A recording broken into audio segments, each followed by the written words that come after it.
Hello friends, हमारी आज की स्टोरी का नाम है गोरी। काशी रेलवे स्टेशन के बाहर गोरी अपने रिक्शे पर बैठी कोई सवारी मिलने का इंतज़ार कर रही थी। गाड़ी आ चुकी थी। स्टेशन पर बहुत भीड़ थी। सभी को अपनी मंजिल पर पहुंचने की जल्दी थी। बाहर बहुत से रिक्शे वाले थे। उन सब में एक गोरी ही अकेली लड़की थी जो रिक्शा चलाती थी। बहुत सी यात्री उसे लड़की है, कमज़ोर होंगी समझकर उसके पास से निकल गए और उसे सवारी नहीं मिली। आधा घंटा बीत चुका था। उसका ध्यान अब रेलवे स्टेशन के फाटक की तरफ था, जहाँ से सिर्फ अब इक्का दुक्का लोग ही बाकी रह गए थे। मई के महीने की गर्मी में वह गर्मी से तर हो चुकी थी। उसके काले घने बाल जूड़े में बंधे थे और बालों की कुछ लटें उसके कानों की ओर चेहरे पर झूल रही थी। उसके चेहरे पर पसीने की बूंदें चमकने लगी थी। उसका खूबसूरत सांवला चेहरा धूप में लाल पड़ गया था, मगर उसके चेहरे की मुस्कुराहट और आंखों की चमक कम नहीं थी।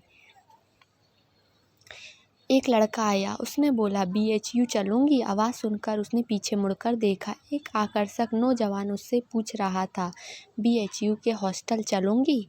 उसने सवाल दोहराया। गोरी ने हाँ में सिर हिला दिया।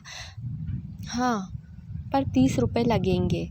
ठीक है, नौजवान ने हाँ में सिर हिला दिया। उसके कंधे पर सिर्फ एक बैग था। वह रिक्शा पर सवार हो गया। गोरी खुश थी कि आज उसे खाली हाथ घर नहीं लौटना पड़ेगा।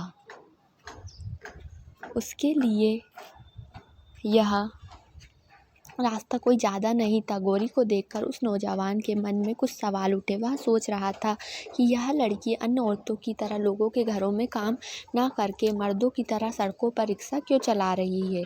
जब उसने रहा नहीं गया तो उसने गोरी से पूछ लिया, कब से रिक्शा चला रही हो? गोरी मुस्कुरा दी। उसने पीछे मुड़कर देखा और बोली, 2 साल हो गए साहब रिक्शा चलाते हुए।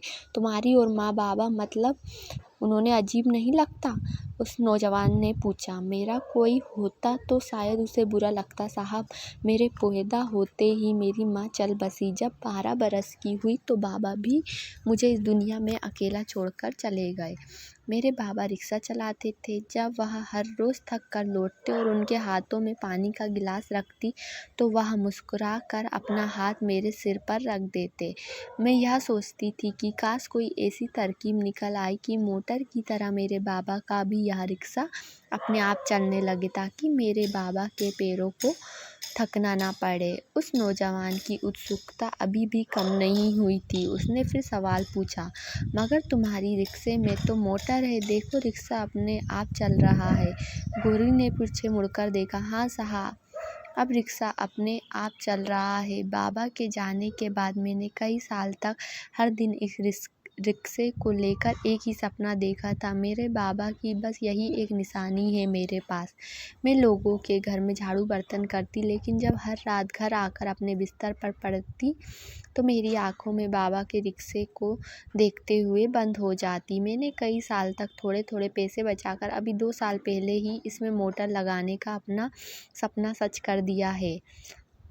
कभी कभी अपने सपने सच भी होते हैं साहब, कहकर वह फिर मुस्कुरा दी। साहब, मैं जब भी इस रिक्शा को देखती हूँ तो मुझे ऐसा लगता है जैसे मैंने अपने बाबा के थके हुए पैरों को मरहम लगा दिया हो, जैसे मेरे बाबा ने मेरे सिर पर प्यार से हाथ रख दिया हो। रिक्शा अपने गंतव्य पर पहुँच गया। जैसे ही वह नौजवान वहाँ उतरा और गोरी को किराए के पैसे देने के लिए अपने जेब में टटोला, उसके पास 500 का नोट था। छुट्टा दीजिए साहब, गोरी ने कहा। तुम यहाँ रुको, मैं पैसे लेकर अभी आता हूँ। यह कहकर वह भीतर गया।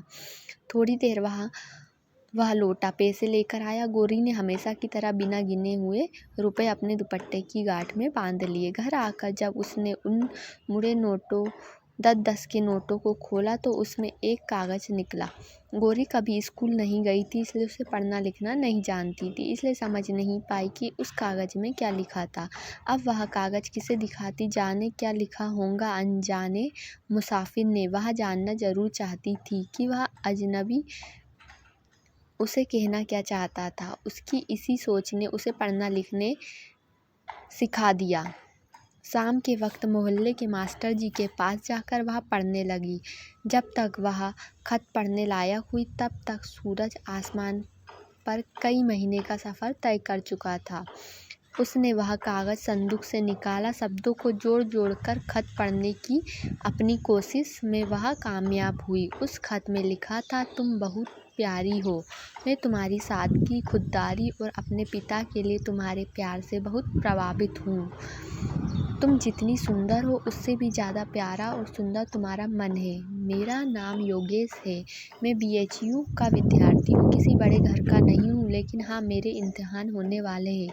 उम्मीद है कोई ना कोई नौकरी ज़रूर मिल जाएगी। 15 दिन के बाद मैं यहाँ से हमेशा के लिए चला जाऊँगा। यदि मुझ पर भरोसा कर सको तो जान लो, सिर्फ एक ही मुलाकात में मेरे दिल में ये चाह है कि अपने जीवन का बाकी हिस्सा तुम्हारे साथ गुजार दूँ। अगर तुम इसके लिए राज़ी हो तो 15 दिन के भीतर मुझे उसी समय और उसी जगह आकर मिलो जहाँ तुम मुझे छोड़ कर गई थी। मैं हर दिन तुम्हारा इंतज़ार करूँगा। पढ़कर गौरी की आंखों से आंसू लगातार बहने लगे।